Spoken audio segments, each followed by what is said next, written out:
Έναν πουλίν, καλόν πουλίν, έβγαινε από την πόλη. Ουδέσα μπέλια κόνεψεν, ουδέσα περιβόλια. Επίεν και νεκόνεψεν, σαγιά σοφιά στην πόρτα. Έδειξεν τέναν το φτερόν, σο αίμα βουτεμένο. Και σ' άλλο το φτερόν αθε, χαρτίν βαστά γραμμένο. Ατό, κανείς κι αναγνώθη. Κανείς κι αξέρτο λέει. Μη δε και ο πατριάρχης μου με όλους τους ποπάδες. Κι έναν παιδί μου, καλόν παιδί μου, πάει και αναγνώθη. Σίτε αναγνώθη, σίτε ακλαίει, σίτε ακρούει την καρδίαν.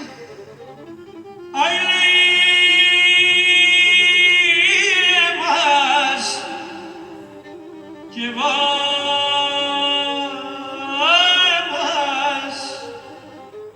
πανθαίνει Ρωμανία επέραντο βασίλειο.